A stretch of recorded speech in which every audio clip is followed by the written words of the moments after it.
নমস্কার, নিউজ 18 বাংলায় আপনাদের স্বাগত। প্রিয়াঙ্কা রয়েছি আপনাদের সঙ্গে। শুরু করছি খবর দিনভর। বারুইপুর কাণ্ডে হুঁশিয়ারি মুখ্যমন্ত্রী, দোষীদের সর্বোচ্চ শাস্তি হবে বললেন মুখ্যমন্ত্রী শুভেন্দু অধিকারী। একেবারে ক্যাপিটাল পানিশমেন্টের কথা বললেন মুখ্যমন্ত্রী। প্রীতি রয়েছে, প্রতিনিধি প্রীতি, মুখ্যমন্ত্রী এই বিষয়ে আর কি বললেন? দেখো, মুখ্যমন্ত্রী শুভেন্দু অধিকারী এই বিষয়ে একেবারে তার কড়া নির্দেশ দিলেন। সেই নির্দেশ হচ্ছে ক্যাপিটাল পানিশমেন্ট হবে এবং তার পাশাপাশি এই ঘটনার সঙ্গে যারা পরোক্ষভাবে এবং প্রত্যক্ষভাবে যুক্ত তারা কিন্তু একজনও ছাড় পাবেন না।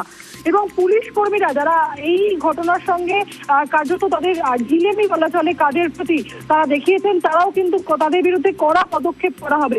তবে প্রতিবাদের নামে যারা মব লিঞ্চিং করছেন তারা কিন্তু এই কমিউনাল বিষয়ের কথা তিনি উল্লেখ করেন যে একসময় আমরা দেখেছি যে রেল লাইন উপড়ে ফেলা এবং বিভিন্ন ধরনের প্রতিবাদের নাম করে সরকারি সম্পত্তি ক্ষতি করা, সামাজিক যে পরিবেশ সেই পরিবেশ নষ্ট করা, এই পরিবেশ যারা করছেন তাদেরকেও কিন্তু ছাড়া হবে না। ইতিমধ্যে 200 জনের নাম কিন্তু নেওয়া হয়েছে এবং যে বিষয়টা বলছেন তিনি যে কালকে তিনি পরিবারের সঙ্গে দেখা করবেন, তিনি বারুইপুর যাবেন। এর পাশাপাশি নির্যাতিতার বাবার সঙ্গে তার কথা হয়েছে, তিনি আশ্বাস দিয়েছেন যে যে ধরনের পানিশমেন্ট তিনি বলবেন সেই ধরনের পানিশমেন্টই দেওয়া হবে যারা অভিযুক্ত এবং দোষী প্রমাণিত হবে। একেবারে প্রীতি, দোষীদের সর্বোচ্চ শাস্তি হবে এমনটাই কিন্তু বললেন মুখ্যমন্ত্রী শুভেন্দু অধিকারী। শামশেরগঞ্জ বেলডাঙ্গার সঙ্গে মিল পাচ্ছি মুখ্যমন্ত্রীর মন্তব্য। কি বললেন তিনি আর শুনবো। ওনার বাবা বিচার চেয়েছেন। জঘন্যতম ঘটনা, সিট গঠন হয়েছে। পরিবারের পক্ষ থেকে 4 জনের বিরুদ্ধে অভিযোগ দেওয়া হয়েছিল, 2 জনকে গ্রেপ্তার করা হয়েছে, 3 জনকে ডিটেন্ট করা হয়েছে, যাদের সঙ্গে পলাতক 2 আসামির ফোনে কথোপকথন পেয়েছে পুলিশ। পুরো আইজির নেতৃত্বে পুলিশ, এসটিএফ সবাই কাজ করছেন। ওনার পরিবার যা যা চেয়েছেন সরকারের কাছে সেই কাজ সরকার করছে। আমি আশা করি যে তদন্তের মাঝপথে আমার না বলাই ভালো, কিন্তু এটুকু আমি বলে দিচ্ছি, পরিবার যেভাবে জাস্টিস চেয়েছেন, পরিবার সরকার এবং পুলিশের কাছ থেকে যে যে সহযোগিতা চেয়েছেন সেটা তারা পাবেন। মোট 4টি মামলা হয়েছে। একটি এই জঘন্যতম অপরাধের মামলা ছাড়া আরো 3টি মামলা হয়েছে। সম্ভবত আমি এখনই বলবো না, আমি কাউকে ক্লিয়ারেন্স দিতে চাই না, পুলিশ বলবে। যেটা মব লিঞ্চিং হয়েছে এর পিছনে একটা কমিউনাল অ্যাঙ্গেল ছিল। রেল লাইনে যেভাবে রেলপথকে উপড়ানো হয়েছে, আমাদের অতীত ইতিহাস মনে পড়ছে। 2019-এর সিএএ বিরোধী আন্দোলন বা কিছুদিন আগে ওয়াকফ অ্যামেন্ডমেন্ট বিরোধী আন্দোলন। তৃতীয় হচ্ছে সিআরপিএফের 2 জন জওয়ান আহত হয়েছেন, একটা পুলিশের গাড়িকে জ্বালানো হয়েছে। আপনারা নিশ্চিন্তে থাকুন, প্রথমটার তো বিচার দেব, ক্যাপিটাল পানিশমেন্ট দেব। ওর বাবা যা যা চেয়েছে সব করবে মুখ্যমন্ত্রী। সাথে সাথেই ফোনে কথা বলেছি এবং আমি খুশি যে ওনারা আমার আস্থা রেখেছেন। বাকি 3টে বিষয় যারা যুক্ত, যারা অতৃপ্ত আত্মা, ভোটে হেরে যারা ঘরে ঢুকে গেছিলেন, এখনো ঢুকে আছেন, এই তিনজন মিলে এই যে 3টে কাণ্ড করেছে না, এদেরকেও কিন্তু ভুগতে হবে।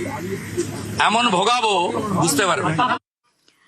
বারুইপুরে নাবালিকাকে ধর্ষণ খুনের অভিযোগ, নিহত নাবালিকার বাবার সঙ্গে মুখ্যমন্ত্রীর কথা।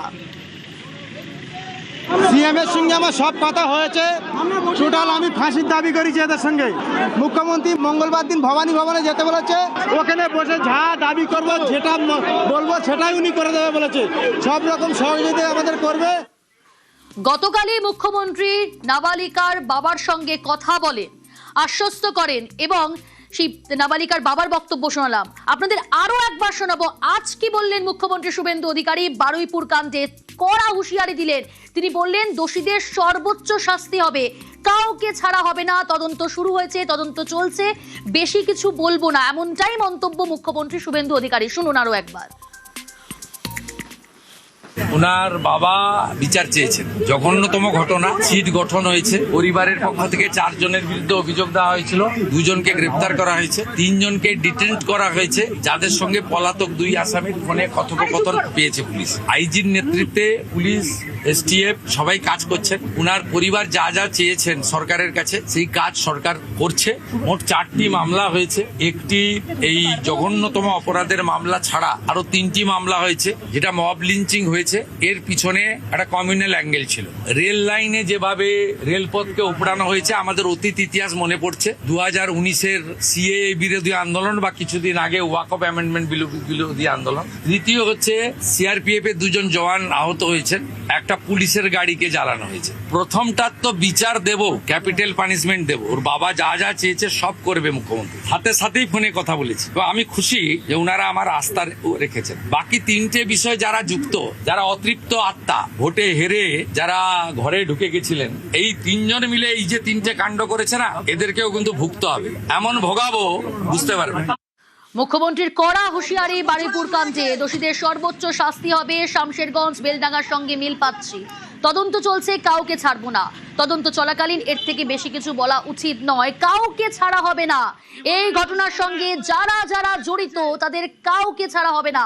স্পষ্ট হুঁশিয়ারি, কড়া হুঁশিয়ারি মুখ্যমন্ত্রী শুভেন্দু অধিকারীর। আগামীকাল মুখ্যমন্ত্রী শুভেন্দু অধিকারীর বারুইপুরে যাওয়ার সম্ভাবনা জানার চেষ্টা করব। প্রীতি রয়েছে প্রতিনিধি আমার সঙ্গে টেলিফোন লাইনে। প্রীতি, আগামীকাল মুখ্যমন্ত্রী শুভেন্দু অধিকারী তিনি কি বারুইপুর যাচ্ছেন? দেখো, তেমনটাই তিনি জানালেন আপাতত, যে তার অর্থাৎ নির্দেশিকার পরিবারের সঙ্গে তার কথা হয়েছে। একেবারে কঠোরতম শাস্তির কথা তিনি বললেন, হুঁশিয়ারি দিলেন।